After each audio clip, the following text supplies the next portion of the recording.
there's 4 modules involved in this. Cashier till management, so setting up the till and the floats. Pay in, which is doing the payments themselves. Cashier reconciliation, so reconciliating the cash that you've collected during the day.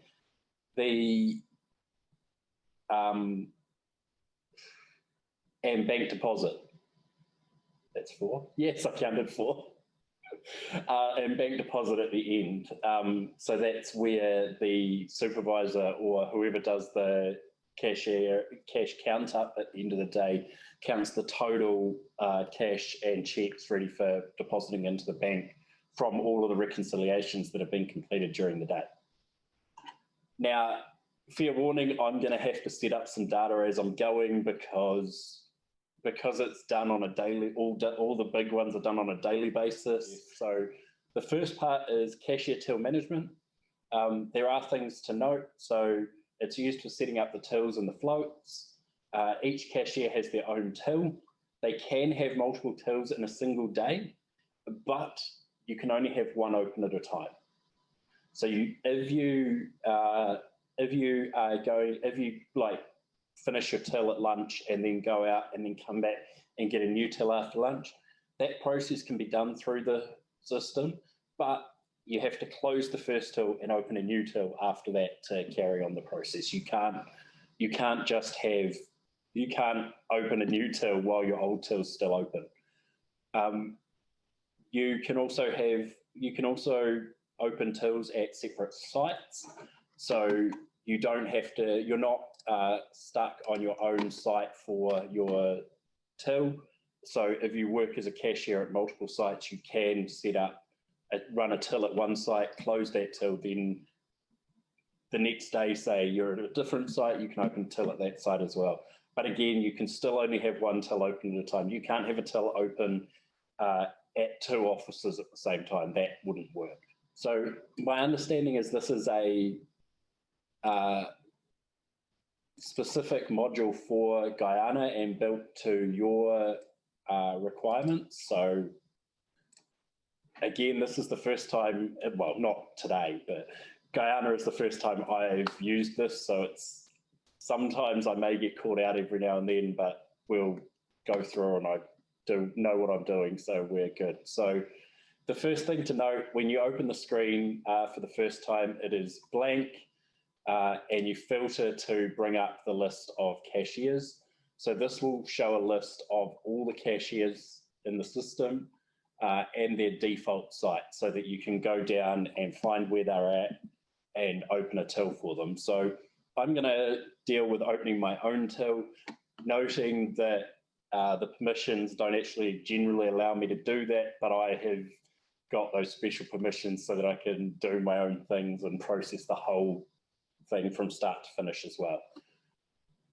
Finding my one, no, that's not me. There I am at the bottom, Jono, that's the one I'm looking for. I actually already have a till open, so we better deactivate that.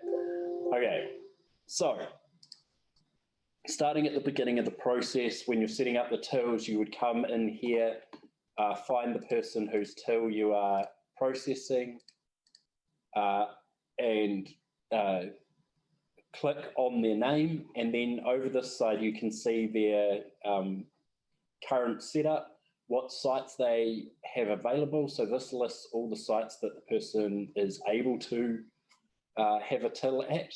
Note that if you only have one site, only one site will show in here. And then you have a drop-down list here listing those as well so that you can pick which site you're going to open the till at.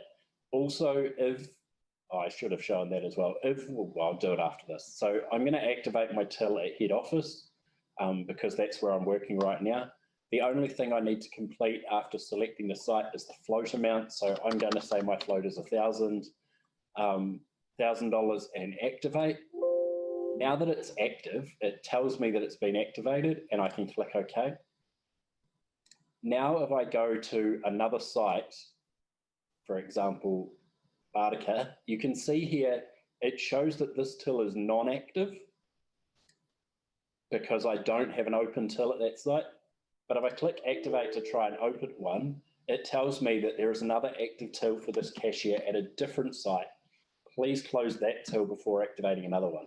So again, the process is checking and going, they're already working on a till at another site. We need to prevent this having a second site open. So it gives you a warning. If we go back to head office central, you can see now that it shows as active over here and has the deactivate button open. The deactivate button is just what completes the till session and closes it. We can down here look at historic sessions.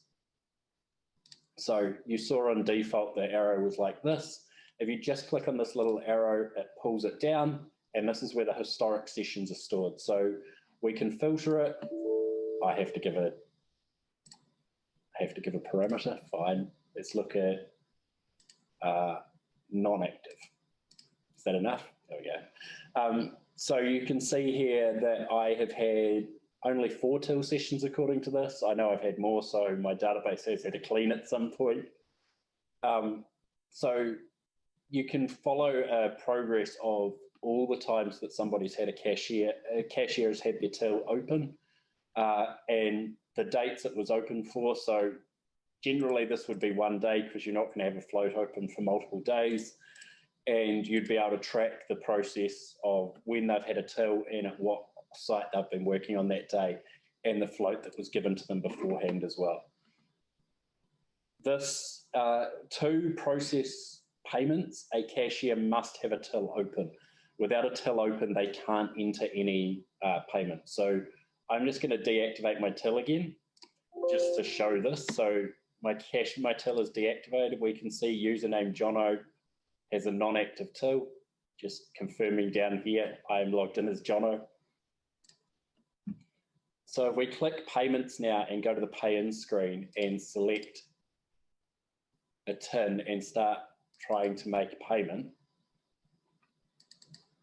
Oh, don't tell me this is going to allow me because I added silly permissions. Oh yeah, there we go. It comes up at that point.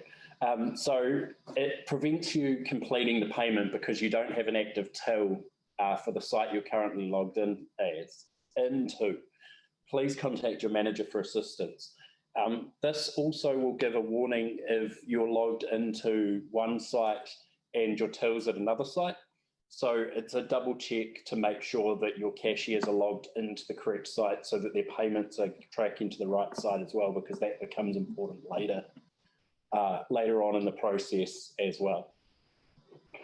So coming back to the cashier till management, reasonably nice process there of activating and deactivating. The only thing is making sure you've selected the right site and that the float is correct. So anyway, that's the process of cashier till management, reasonably flow through there. And then once you have a till active, you're able to select accept payments. The activation, it does not necessarily need to be reconciled to deactivate. No, we can deactivate and then reconcile after the fact. So the reconciliation happens in the cashier reconciliation screen and can happen after the till has been deactivated. So if the cashier, for example, was doing one till now and then one till in the afternoon, they could count both of them at night for the reconciliation if they needed to.